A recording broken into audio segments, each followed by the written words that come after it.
বাংলাদেশে দরদ সিনেমাটি পাচ্ছে adult certificate. Yes, megastar Shakib খানের দরদ মুভিতে প্রচুর ভায়োলেন্স থাকার কারণে বাংলাদেশে অ্যাডাল্ট সার্টিফিকেট পেতে হচ্ছে দরদ সিনেমাকে। সার্টিফিকেশন সিস্টেম চালু করে ভালোই হলো। দরদ প্রপারলি বানাতে পারলে দরদ বিশ্বব্যাপী আলোড়ন সৃষ্টি করবে।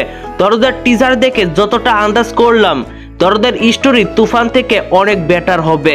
এছাড়াও দরদে শুধু অ্যাকশন না, রোমান্স ইমোশনও ভরপুর থাকবে এবং শাকিব খানের পারফরমেন্স থাকবে নেক্সট লেভেলের। যাই হোক, সার্টিফিকেশন বোর্ড সিনেমাটি দেখেছে, দরদ সিনেমাটি দেখেছে এবং তারা সিদ্ধান্ত নিয়েছে অ্যাডাল্ট সার্টিফিকেট দিবে, কিন্তু এখনো সার্টিফিকেট দেয়নি। অনেকগুলো প্রসেস এখনো বাকি আছে। সব ঠিকঠাক থাকলে খুব শীঘ্রই সার্টিফিকেট পেতে পারে দরদ সিনেমাটি। ইয়েস, খুব শীঘ্রই পাবে দরদ সিনেমাটি সার্টিফিকেশন। দরদ সিনেমাটি খুব শীঘ্রই মুক্তি পেতেও পারে, এমন ইঙ্গিত পাওয়া যাচ্ছে। আরেকটি কথা কিন্তু এখনো বলা হয়নি, যাদের বয়স 18 বছরের কম তারা কেউ সিনেমা হলে গিয়ে দরদ সিনেমাটি দেখতে পারবে না। এইটা 18 বছরের তলের সাকিবিয়ানদের জন্য দুঃখের নিউজও বটে। তো ভিউয়ার্স, এই বিষয়টা নিয়ে আপনারা কতটা এক্সাইটেড অবশ্যই নিচে থাকা কমেন্ট বক্সে জানাতে ভুলবেন না।